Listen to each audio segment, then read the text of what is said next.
نیک بندوں کی روحوں کا دنیا کے اندر آنا یہ ان کو قدرت ہے۔ سوال یہ ہے کہ آج جمعرات کے دن مردے کی روح گھر آتی ہے؟ مردے کو یہی نہیں پتا ہوتا ہے کہ آج جمعرات ہے۔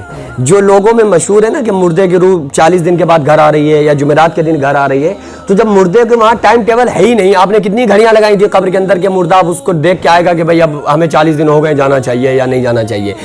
کچھ چیزیں ایسی عوام میں مشہور ہو چکی ہیں جن پر ہی سمجھ لیجئے لوگوں کے ایمان ٹکے ہوئے ہیں۔ وہ کھانا بنا کے رکھتے ہیں کہ اب ہمارے مردے کی روح گھر آنے والی۔ بھائی وہ مردہ ہے، زندگی میں خیال کر لیتے تو تمہاری آخرت بن جاتی۔ اب اس کے بعد تمہارے کھانے کی اس کو ضرورت نہیں ہے، ہاں ایصال ثواب کر دو، قرآن میں مقدس پڑھ کے اس کے لیے ایصال ثواب کر دو، اس کو اس چیز کی ضرورت ہے، وہ ہم کرتے نہیں ہیں۔ نیک بندوں کی روحوں کا دنیا کے اندر آنا یہ ان کو قدرت ہے، یعنی کہ وہ اگر چاہیں نیک روحیں جو بہت اچھی روحیں ہوتی ہیں ان کو طاقت ہے، وہ آنا چاہیں تو آ سکتی ہیں، آپشن ہوتا ہے، لیکن وہ دنیا میں آنا پسند نہیں کرتی ہیں۔ آپ سوچ کر دیکھو، آقا علیہ السلام نے فرمایا دنیا مومن کی قید خانہ ہے اور کافر کے لیے جنت ہے۔ جب دنیا مومن کی قید خانہ ہے تو وہ جو مومن دنیا سے گیا ہے، جس مومن کی روح آ سکتی ہے، تو وہ دنیا میں مومن تھا، تو وہ یہاں سے گیا ہے تو قید خانے سے نکل کے گیا ہے نا۔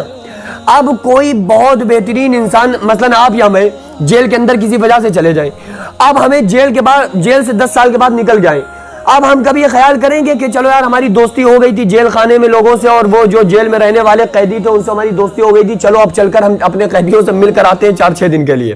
کبھی خیال کریں گے؟ کبھی نہیں خیال کریں گے۔ اسی طرح سے جو نیک روحیں ہوتی ہیں وہ دنیا ان کے لیے قید خانہ ہوتی ہے، تو وہ اس دنیا سے ان کا تعلق ختم۔ اچھا یہ آپ کیوں کہہ رہے ہیں مردہ کیوں کہہ رہے ہیں؟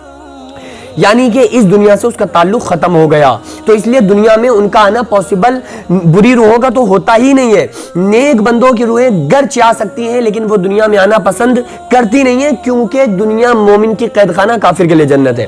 رہا سوال بری روحوں کا، جو کہ گناہگار روحیں، گناہگار جو لوگ تھے ان کی روحیں جو ہوتی ہیں، آقا علیہ السلام نے اور قرآن مقدس میں جو تفصیل سے اس کا ذکر آیا ہے کہ ان کی روحیں جو ہوتی ہیں یا تو وہ سجین میں رہتی ہیں، سجین کے معنی ہی ہے قید خانہ، سجین کے معنی قید خانہ، تو یا بری روحیں سجین میں قید کر دی جاتی ہیں۔ تو جو قید خانے میں قید ہیں وہ کیسے وہاں سے باہر آ جائیں گی؟ جب دنیا کی جیل سے کوئی باہر نہیں آ سکتا ہے تو وہ آخرت کی جیل میں جو فرشتوں کی خطرناک سیکورٹی لگی ہوئی ہے اس سیکورٹی سے نکل کے کیسے کوئی بندہ آ سکتا ہے؟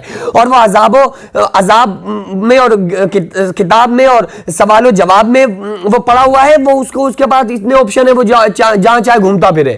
بھائی یہ بھی کوئی انسان کی عقل میں آنے والی بات ہے؟ اب رہا مسئلہ نیک روحوں کا، بہرحال آ سکتی ہیں لیکن وہ آنا پسند نہیں کرتی ہیں۔ بری روحیں جو ہوتی ہیں وہ سجین میں قید کر دی جاتی ہیں یا عذاب میں گرفتار ہوتی ہیں، اور اچھی روحیں یا تو پرندوں کے پوٹوں میں ہوتی ہیں یا ان کو سلا دیا جاتا ہے یا انہیں قیامت کے دن ہی ہوش آئے گا۔ تو یہ پھر انسان کے عملوں پر ڈیپینڈ ہے، جیسے انسان کے عمل ہوں گے ویسا اس کے ساتھ معاملہ کیا جائے گا۔ بہرحال مردے کو یہی نہیں پتا ہوتا کہ آج جمعرات ہے، آج ہمیں جانا چاہیے یا ہمیں 40 دن ہو گئے، وہ تو پھر نفسہ اس کے اوپر جو قیامت ہوتی ہے نا، وہ موت سے اس کی قیامت شروع ہو جاتی ہے، بس موت آئی وہ اسی میں پھر پڑا ہوتا ہے، اسے ان تمام چیزوں سے مطلب نہیں رہتا۔ وہ اس کو برے بندے کے اوپر ٹھگائی چل رہی ہوگی، وہ یار اپنی اس مسئلے کو دیکھے گا یا وہ یہ دیکھے گا کہ اب ہمیں گھر والوں کے پاس جانا ہے، گھر والوں سے ملنا ہے۔ برا بندہ تو یہ کہتا ہے تم ہمیں، جب لوگ جنازہ اٹھا کے جاتے ہیں برا بندہ کہتا ہے کہاں لے کے جا رہے ہو بھائی، ہمیں ہمارے گھر سے نکال کر تم کہاں لے کر کے جا رہے ہو؟ وہ تو یہ کہتا ہے۔ اور اچھا بندہ جو ہوتا ہے وہ کہتا ہے مجھے جلدی لے کر چلو، مجھے میرے اصلی ٹھکانے قبر میں پہنچا دو۔ تو جب یہ ہے ہی مسئلہ تو پھر وہ وہاں سے آئے گا کیوں؟ اور جو قید ہے وہ پھر کیسے آ سکتا ہے؟ اور جس کے پاس آپشن ہے بھی آنے کا، اللہ کی قدرت سے، اللہ کی مرضی سے جب چاہے آ سکتا ہے، لیکن وہ جلدی آنا پسند نہیں کرتا ہے۔